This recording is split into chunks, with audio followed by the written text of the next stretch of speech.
ऐसा लगता था कि मेरा बच्चा मतलब बड़ा वाला के लिए तो थोड़ा कम होता था, लेकिन छोटा वाले के लिए इतना ज़्यादा लगता था मतलब क्या खा रहा होगा, कैसे रह रहा होगा।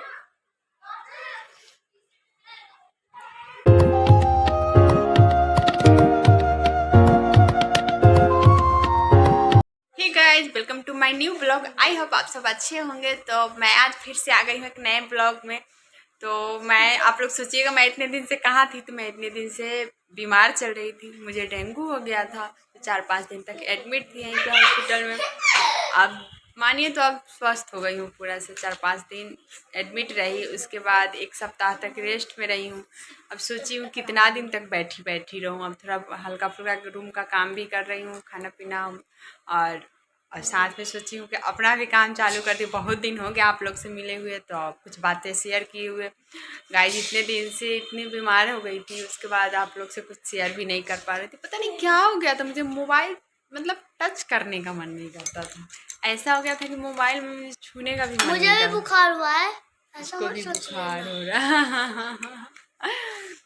तो बहुत परेशानी हुआ गाइस जब बीमार हुई थी, हॉस्पिटल में एडमिट थी। यहाँ पे तो कोई है नहीं, हम दोनों को बुखार हुआ है। दोनों, मेरा बच्चा इतना परेशान रहा जिसका कोई जवाब नहीं। भगवान न करे किसी की माँ बीमार हो और किसी के बच्चे को इतना परेशानी हो। जब मैं एडमिट हुई थी वहाँ पे, तब दोनों भाई अकेले रूम पे रहता था। न खाने का न रहने का कोई सहारा, न खाने का।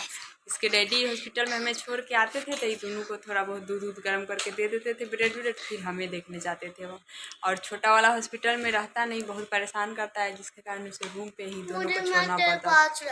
फिर जब मतलब 2-4 दिन निश्चित कि कैसे कैसे कटा। हाँ बेटा,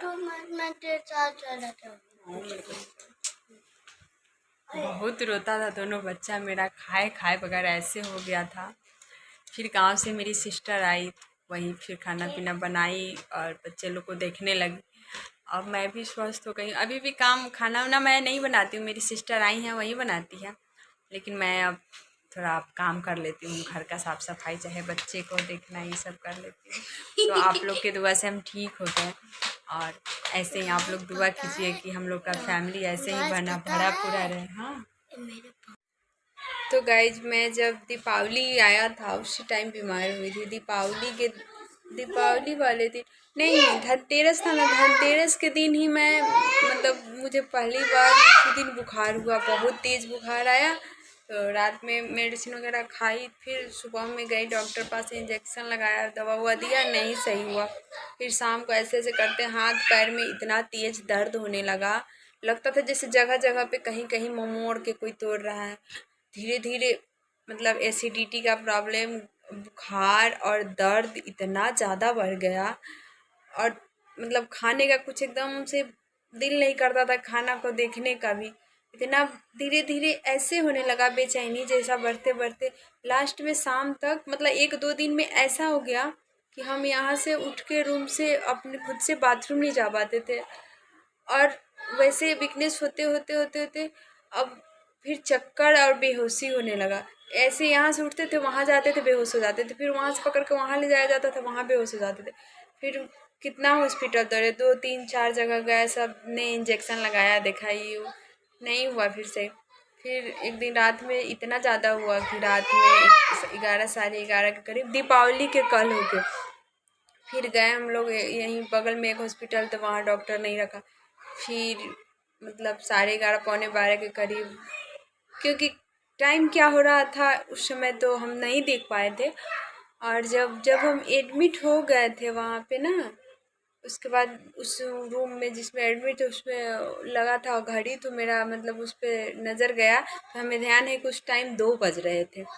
अब बाकी मैं कब गई क्या हुआ उतना मेरे समझ में मतलब उतना हमें याद नहीं है, क्योंकि बेहोश हो रही थी बार बार।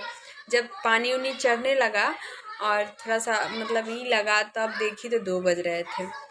और बच्चे मेरे सोए थे रूम पे, तो वैसे ही छोड़ के लेके गया लोग दूसरे हॉस्पिटल, वहाँ नहीं रखा तो फिर वहाँ से दूसरे जगह शिफ्ट किया लोग, वहाँ एडमिट कर लिया। तो प्लेटलेट एकदम डाउन हो गया था। जब मैं एडमिट हुई उस समय मेरा प्लेटलेट 30,000 हो गया था। तो डॉक्टर बोला कि कंडीशन सही नहीं है और प्लेटलेट इतना कम है, अगर मतलब सुइया वगैरह दवा से बढ़ गया तो बढ़ गया, अगर नहीं बढ़ा तो फिर प्लेटलेट चढ़ाना पड़ेगा और आईसीयू में फिर शिफ्ट करना पड़ेगा। तो मेरे हस्बैंड उस समय थे और मेरे एक रिलेटिव है वो गए थे, लेकिन फिर वो लोग बोला कि चलो ठीक है आप काम अपना करो, जैसा होगा देखा जाएगा। तो फिर उसने इलाज चालू किया, फिर से वहीं पे 4-5 दिन रही, 5वें दिन आई, चौथे 5वें दिन आई और बच्चा दोनों को बहुत परेशानी हुआ, इतना तकलीफ हुआ कि लाइफ में भगवान ना करे ऐसा दिन कभी भी आए। कि बोलते हैं ना, जैसे बच्चा किसी का बच्चा मतलब खाने के लिए तरस जाए, ऐसा दिन आ गया था। जब भी हॉस्पिटल में सोई रहती थी, जब भी याद आता था तो लगता था कि मेरा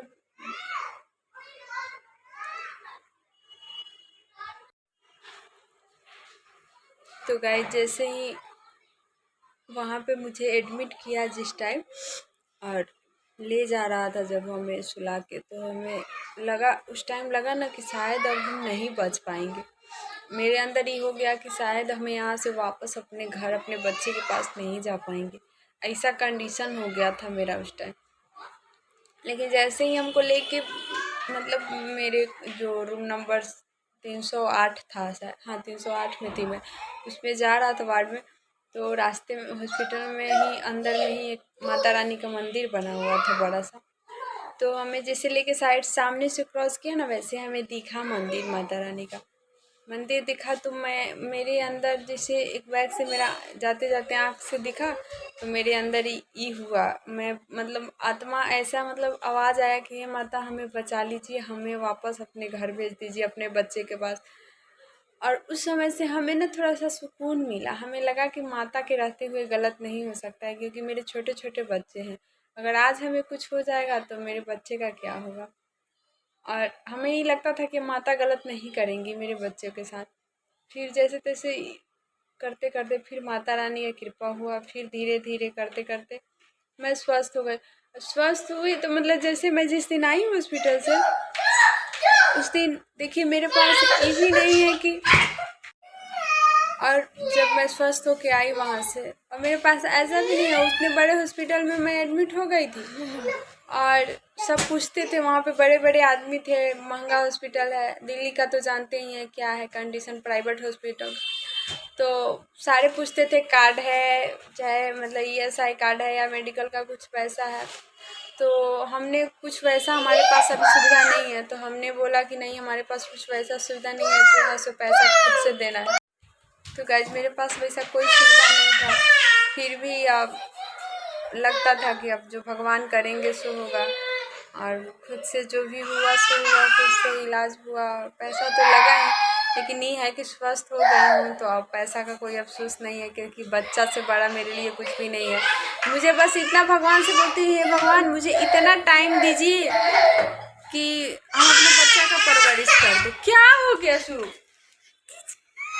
देखिए किस तरह से ये लोग, सोचिए कि मैं ठीक हो गई हूँ, घर पे हूँ, तब ये लोग का यही हाल है। जब मैं नहीं थी तो ये लोग पता नहीं कैसे रह लेता था, दोनों भाई रो के चिल्ला के, क्या बता नहीं सकते। जब मैं हॉस्पिटल से आई हूँ तो मेरे रूम में आप आते तो लगता कि कूड़ा के कबाड़ा के डेरा में आ गए, इतना बड़ा था, कागज फाड़ के पूरा बेड उड सब मतलब पूरा ऊपर नीचे सारा भरा पड़ा था। और जो भी जाता था हमसे मिलने रूम पे आता था तो बोलता था बाप रे आपके रूम पे तो इतना भरा पड़ा है कागज कि बता नहीं सकते ऐसा। लेकिन अब सुकून मिलता है, हम अपने बच्चे के पास आ गए और मतलब बहुत खुश है हम, मुझे नया जीवन मिला है, हम अपने बच्चे के साथ हम बहुत खुश हैं।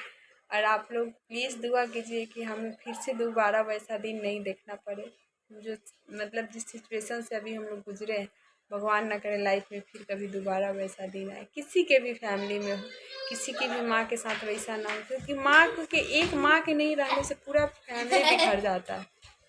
मेरे हस्बैंड भी वैसे ही कमज़ोर हो गए हैं, दोनों बच्चे का भी वही हाल है।